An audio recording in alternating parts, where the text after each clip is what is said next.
Sejam bem-vindos ao Onda Verde Talks, o videocast que conecta vocês com as mentes mais brilhantes das soluções mais inovadoras para o clima e meio ambiente. E hoje aqui vamos conversar com startups do Onda Verde Insights, explorar como que elas estão transformando os desafios em oportunidades para a economia verde no Brasil. Bom, queria que você se apresentasse, falasse o nome da sua startup e uma frase, como que vocês, o propósito da startup de vocês. Muito bem, eu sou Johannes Zimpel, eu sou um dos sócios fundadores da Inocas, uma startup que tem como propósito implementar sistemas agro-silvipastoris com macaúba para a produção de óleo vegetal sustentável, agregação de renda para os agricultores familiares e contribuição para a mitigação das mudanças climáticas com sequestro de carbono. Legal. E acho que dá para desenvolver um pouco mais qual que é o problema ambiental ou social que a sua startup ela busca resolver. O foco é óleo vegetal. Se a gente olha para o mercado de óleos vegetais, é um mercado de 200 milhões de toneladas de óleo vegetal que são consumidas anualmente a nível global. E esse mercado cresce de 3 a 6% ao ano.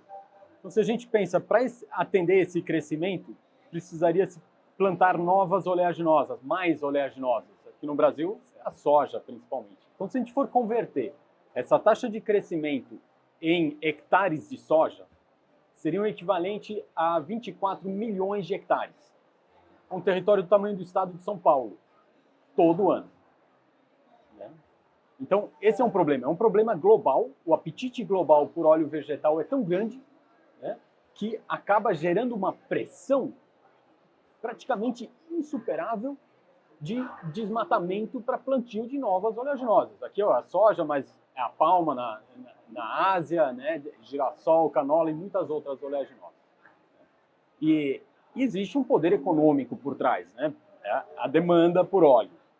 Então, a gente busca uma alternativa que permita a produção de óleo vegetal numa grande quantidade, volumes gigantescos, mas sem desmatamento e sem mudança do uso do solo. Nossa, perfeito. E assim, agora, nesses últimos anos, tem entrado muito em voga esse debate sobre agroflorestas, essa integração entre lavoura e pasto. Como que a solução da Inocas ela se diferencia de todas essas outras soluções que estão surgindo aí no mercado? Sim. Então, nós fazemos sistemas agro-silvipastoris, ou seja, uma integração dessas palmeiras de macaúba, que são nativas brasileiras, nos pastos degradados aqui no Brasil. E fazemos, nos primeiros anos, também cultivos de ciclo curto, então mandioca, arroz, milho, outras culturas na entrelinha da macaúba, e mais tarde, quando a macaúba cresce, volta o gado num pasto regenerado e permitindo também uma intensificação da lotação de cabeças de gado naquela mesma área. Então, melhora o pasto e tem um segundo andar produtivo. E a sua pergunta vai em direção da diferenciação de outras iniciativas, e eu queria talvez apontar a diferença em relação à alternativa para a produção de carne e soja, que hoje existe uma pressão gigantesca desse cinturão de desmatamento sobre a floresta justamente para a produção de carne e soja, que tem como objetivo a proteína vegetal da soja, a proteína animal do gado e o óleo, que é um subproduto, na verdade, da soja. E agora, com a implementação desses sistemas com macaúba no pasto, é possível produzir 6 vezes mais óleo vegetal naquela mesma área já desmatada, e aumentar 5 vezes a quantidade de gado na mesma área. Então, em vez de abrir 5 vezes mais áreas, provocando desmatamento sobre a floresta tropical, dá para melhorar 5 a 6 vezes mais aquelas áreas que já existem. Então, o diferencial, eu não gostaria de diferenciar de outras iniciativas muito nobres e muito necessárias na área de sistemas silvipastoris ou agroflorestais, e sim a diferença com essa prática comum, de desmatamento para gado e soja. E, assim, uma dúvida minha. Essa solução que vocês implementam da macaúba junto com a produção de carne, com pasto, ela estende não dá para dizer vida útil do solo, mas a qualidade do solo para a produção para a manutenção do solo, eu digo, da saúde do solo, não sei se dá para dizer assim. Sim, a linha de base do nosso trabalho é o pasto degradado. Né? E pastos no Brasil, com exceções, obviamente, eles geralmente não passam por nenhum investimento para a melhoria da qualidade. Pelo contrário, os pastos geralmente sofrem um processo de degradação paulatino, né? Empobrecendo aquele solo, compactando. Né? O gado é muito pesado e tem o casco pequeno, então é muito peso em pouca área e isso provoca uma compactação muito forte. E aí quando vem a chuva, a água não infiltra mais, né? Escorre sobre a superfície, leva o que tem de nutriente embora, né? Causa assoreamento dos rios, né? E diminui a quantidade de água nos lençóis freáticos. Né? Então agora quando a gente entra com a macaúba e também com culturas como leguminosas, que trazem nitrogênio para o solo, e outras culturas, as raízes elas descompactam o solo, né? As raízes da macaúba, que são permanentes, que a palmeira vive 90 anos, né? Então aquelas raízes vão estar descompactando o solo, mas também segurando a erosão, né? Então aumenta a quantidade de matéria orgânica no solo, aumenta a infiltração de água no solo, né? E com isso já muda tudo, muda a vazão de água nas nascentes, né? O pasto fica mais úmido. Existe um sombreamento leve pelas palmeiras que melhora a quantidade de proteína nas gramíneas. Quando tem muito sol, elas produzem mais lignina. Quando tem um pouco de sombra, ela produz mais gramínea, mais proteína. Então, se torna um pasto mais nutriente, né? E a sombra também traz um conforto térmico muito relevante para o gado, né? Que o gado aqui exposto ao sol escaldante no Cerrado e na Amazônia, né? Ele chega a sofrer um estresse térmico e aí para de produzir carne e leite, né? E só quando esfria, que geralmente é só no fim da noite, aí ele começa a se recuperar, só que aí vem o sol de novo. E com esse sombreamento leve, então, melhora muito a produção do pasto e do gado, né? E a questão da água, né, que eu já falei. Sim, nossa, então é uma solução bem completa, assim, 360 em todas as etapas da produção, tanto do óleo quanto do pasto e por aí vai, né? Sim. Talvez, inclusive, como um subproduto, depois que nós extraímos o óleo, o que sobra a gente chama de torta, né? Então a gente esmaga aquele fruto, pinga o óleo e sobra uma matéria orgânica que é uma excelente alimentação animal. Né? Então, além de fornecer uma matéria-prima para o mercado que está ávido por óleo vegetal, tem uma outra matéria-prima que é a ração animal que complementa a nutrição daquele rebanho que está ali. E diminui a necessidade de mais produção de soja para fazer ração animal, né? Exato. Né? Então e a gente fala do segundo andar produtivo, né? Lá embaixo continua o pasto e em cima, né, a macaúba está produzindo os frutos que vai produzir tanto para o mercado externo, para óleos, né, mercado externo da fazenda, como também melhorando a nutrição daquele animal na mesma área. Que legal. Maravilhoso, a gente falou bastante da solução. E aí eu queria entender como que é essa tecnologia que vocês aplicam e o modelo de negócio que é inovador no projeto de vocês. A princípio, a tecnologia, a Embrapa cravou muito esse termo ILPF, né? Integração, Lavoura, Pecuária e Floresta.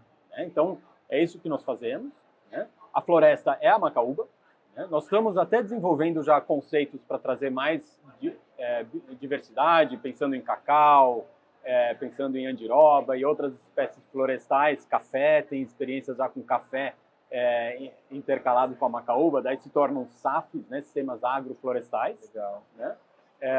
Mas o foco nosso é essa palmeira macaúba, no pasto, e como eu falei um pouco antes, né, nos primeiros anos, enquanto a palmeira está pequena, o gado come a folha da macaúba, então compromete um pouco o desenvolvimento. A planta não morre, mas ela fica com menos área para fotossíntese e cresce mais devagar. Então a gente tira o gado nos primeiros anos e planta culturas de ciclo curto nas entrelinhas, né? Uma vez que a palmeira passou da altura da herbivoria, né, onde o animal come as folhas, aí o animal pode voltar para aquela área. Então é uma sequência, né? A gente poderia dizer, os primeiros anos é SAF, sistemas agroflorestais, e depois viram silvipastoril, né, que é a silvicultura floresta com o pasto. Né? Esse é o nosso sistema. Né? E nós promovemos esse sistema então na terra de agricultor familiar e trazemos todo o investimento. Né? Então a muda é nossa, a gente planta, né? E a gente fornece adubo, defensivos agrícolas e assistência técnica. Né? Então esse é a nossa oferta para o agricultor. E ele entra com a terra dele e a mão de obra para cuidar dessa planta. Depois colhemos juntos, né, os frutos. Ele colhe, a gente faz o transporte e a gente faz a extração do óleo. E o resultado dessa colheita é dividido. A metade é do agricultor, a outra metade é nossa, como uma forma de repagamento do nosso investimento. Que legal. Nossa, muito interessante. E aí, dessa forma, nesse modelo de vocês, como que vocês garantem que a solução de vocês seja escalável e, ao mesmo tempo, acessível para esse produtor? Pelo fato de nós trazermos todo o investimento, né, o produtor ele precisa só ter uma área que ele consegue dispensar por um tempo. Né? Então, muitas vezes é uma área mais degradada, que ele fala, bom, eu posso tirar o meu gado por um tempo, não vou comprometer a minha produção, né? Mas ele não tem que tirar dinheiro do bolso. Né? Nós temos até alguns modelos de parceria onde ele pode também investir junto e aí ele tem mais benefícios. E o que acelera também a implementação. Sim, né? Mas em tese, se ele coloca a terra à disposição, a gente planta. Né? E a escalabilidade, né, está no fato de que existem pastos hectares, milhares no Brasil, né? São 156 milhões de hectares de pasto, um terço disso mais ou menos está altamente degradado. Né? E como a gente traz uma melhoria da pastagem, 5 vezes mais gado na mesma área, né? Uma ração adicional no segundo andar produtivo, uma renda adicional com diversificação para o produtor, né? Existe um atrativo econômico muito forte para o dono da terra. Né? Se a gente pensar um pecuarista, hoje ele tem uma receita vou usar os termos em dólar, que é o valor que a gente usa, né? Entre $360 por hectare ano de receita, né?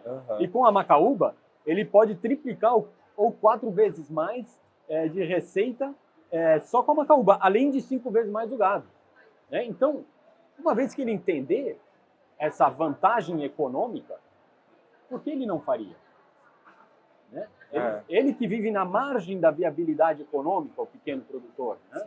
Ele percebe, puxa, aqui eu consigo trazer uma solução que transforma a minha fazenda, que muitas vezes está na beira da subsistência, num agronegócio, numa produção economicamente viável e sólida. Né?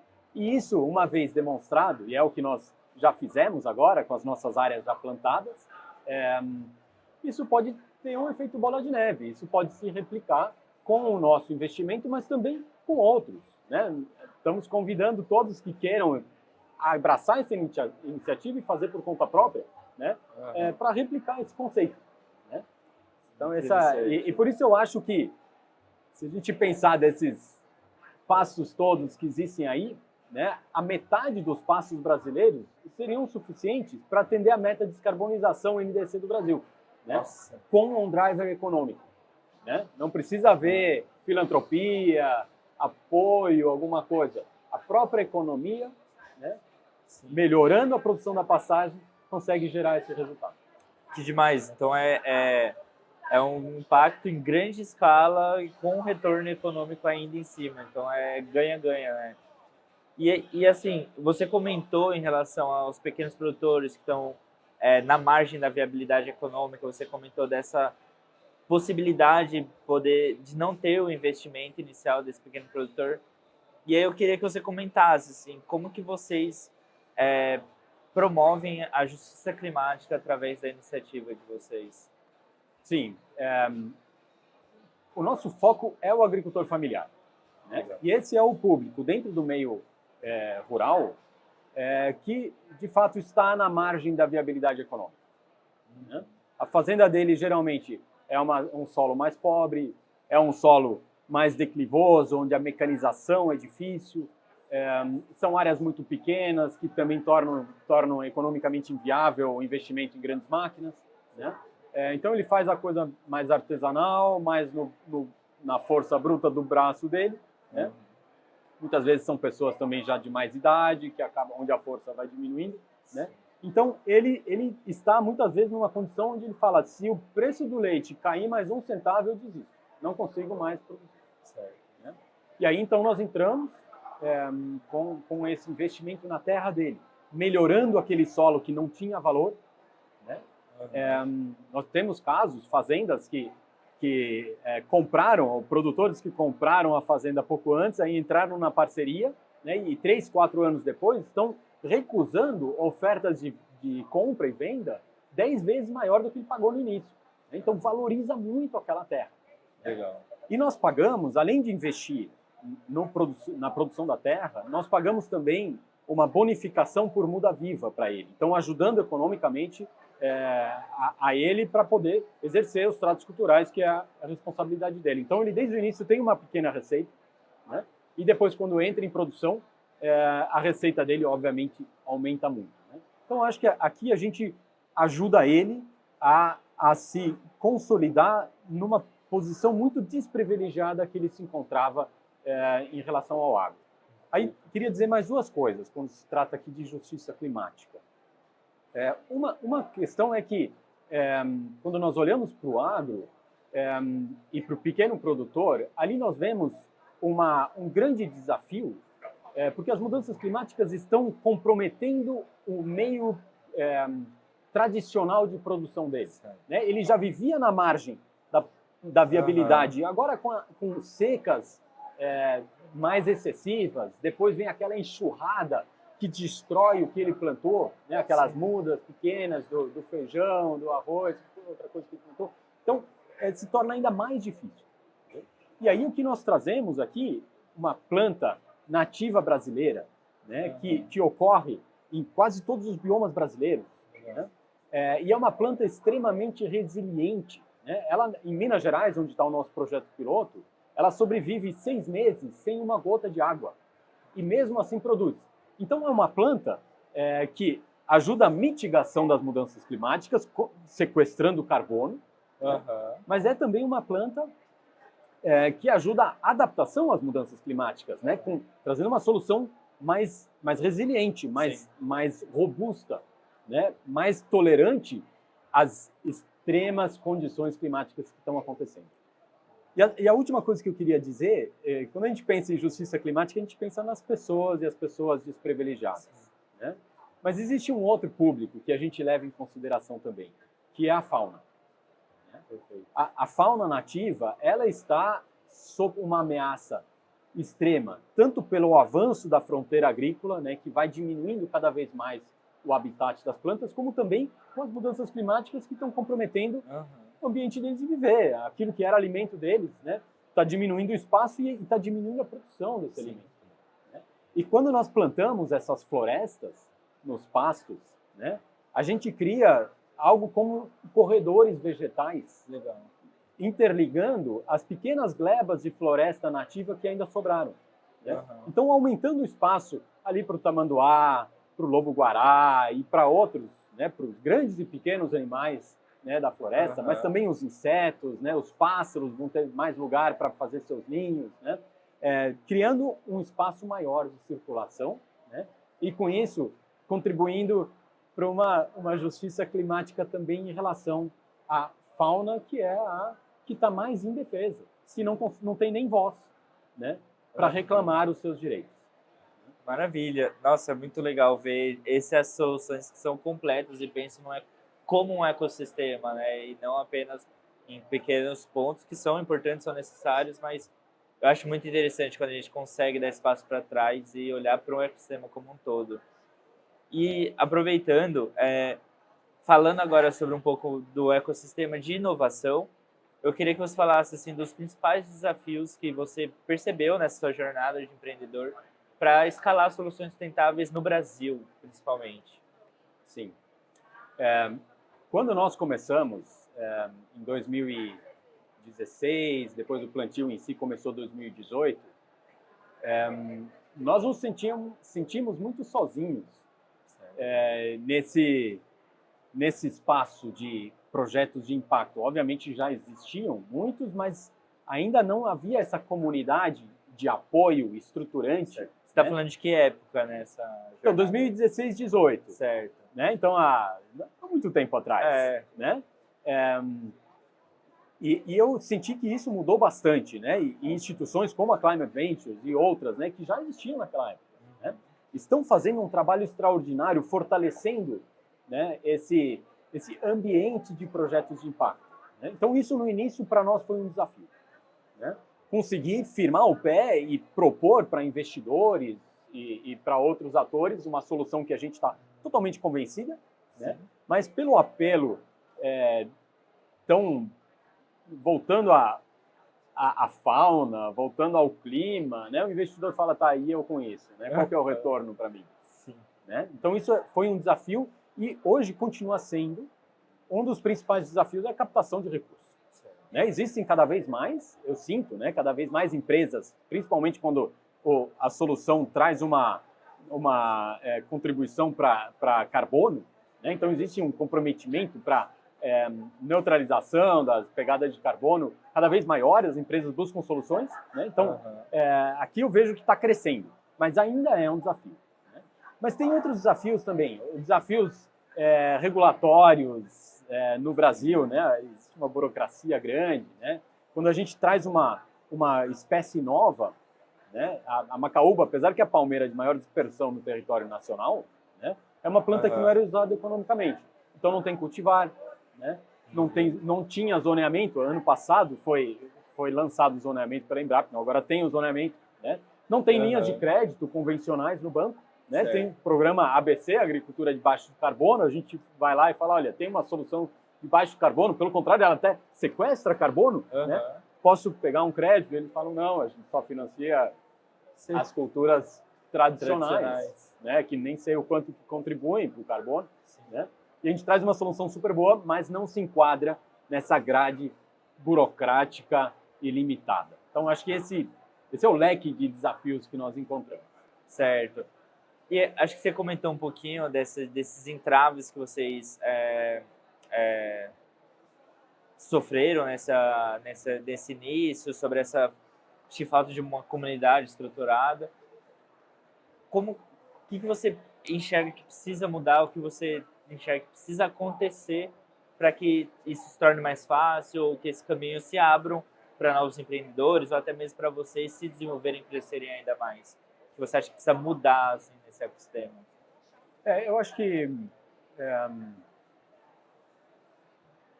eu posso falar assim da minha perspectiva, claro, só do nosso projeto, né? O que nós sentimos, então, como eu falei, é o acesso a capital. Para a gente tem uma solução que é altamente escalável, né?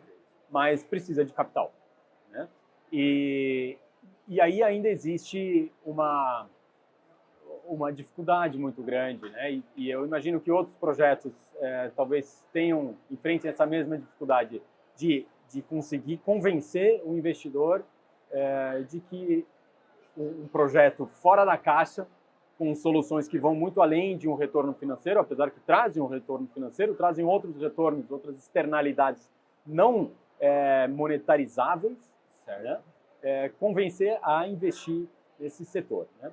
E aí um dos grandes desafios nossos nesse sentido é a parte de garantias, né? O mercado sempre quer garantias, quer se blindar um pouco do risco real de perder o investimento, né?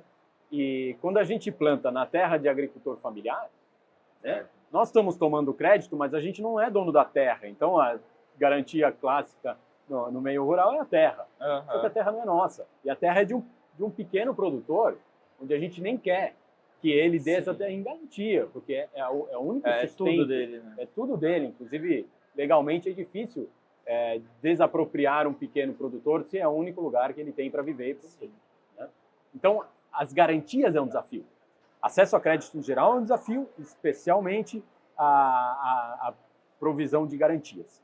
E aí, talvez, pelo menos no nosso setor, estamos com soluções florestais, né?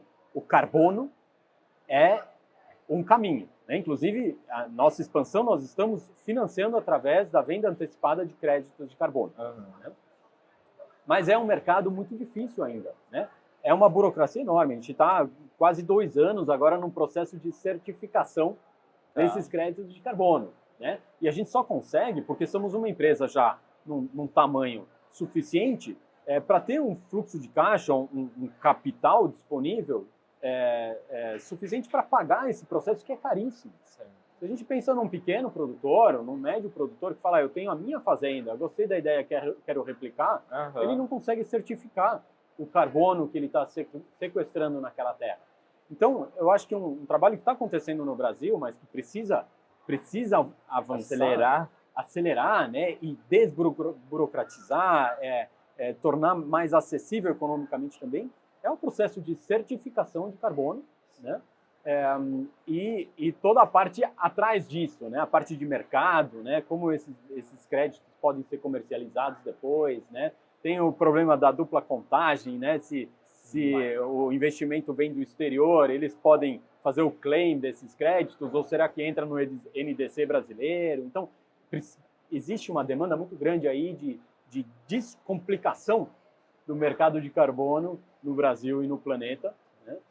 E aí se tornaria um instrumento muito viável para garantir a multiplicação dessa solução numa escala gigantesca. Demais, demais.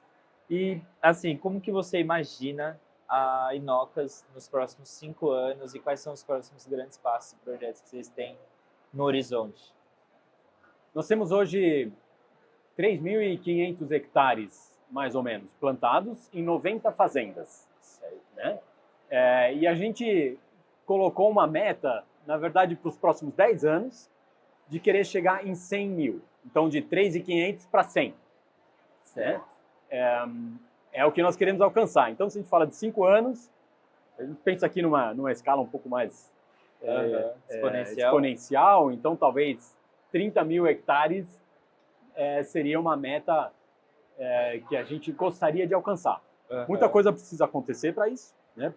Captação de recurso, consolidação da nossa equipe. Esse, inclusive, é um desafio também, encontrar pessoas qualificadas e motivadas para esse setor. Né? E é o que nós estamos almejando agora. Nós já temos implementado um laboratório de germinação. Hoje é o maior laboratório de germinação do mundo, quando se fala de macaúba. Né? E temos uma capacidade de germinar sementes para entre 15 mil e 20 mil hectares por ano. Né? Então, a gente tem isso instalado. Né? Mas precisamos agora de terras, precisamos de investimento, de pessoas, para conseguir ganhar escala. E tem um ponto muito específico que a gente está trabalhando este ano, que é a implementação de uma usina para extração do óleo. Os nossos primeiros plantios estão começando a entrar em produção agora. Legal. Estamos começando as colheitas, né? E aí precisamos da fábrica, né, para esmagar esses frutos e tirar o óleo e a torta. Certo. E acho que já conectando com isso, como que as pessoas elas podem apoiar ou se envolver com a Inocas para que todos esses objetivos sejam alcançados? Sim. Pode até deixar o pessoal aí. Sim, sim. Então, além do capital, né, do recurso que nós já falamos aqui nessa nossa conversa, o que nós precisamos é terra. Precisamos de terra, a gente não quer focar em terras próprias, até temos uma fazenda própria, mas nós gostaríamos de convidar o pecuarista, né? Então, você pecuarista, né, que tem pastos, né, quer contribuir com a sua terra para maior sustentabilidade, mas também almeja uma solução economicamente mais atrativa do que esse pasto que você já tem, né? Você pode nos procurar, dependendo da região onde é a sua área, você pode ser parceiro da Inocas para embarcar nessa proposta, né? E plantar junto com a gente. Maravilha. Obrigado, Johannes. Bom, acompanhe os próximos episódios do Onda Verde Talks e aí você pode descobrir novas ideias, soluções que estão transicionando aí a economia verde no Brasil. Johannes, mais uma vez, muito obrigado por topar fazer parte desse papo e obrigado por estar junto com a gente aqui na Climate Ventures. Eu que agradeço pelo convite, é um enorme prazer, admiro o trabalho da Climate Ventures. Vocês são um grande suporte para nós. Obrigado. E é um prazer poder falar aqui para vocês que estão nos assistindo sobre a nossa ideia e o nosso trabalho. Muito obrigado. Obrigado.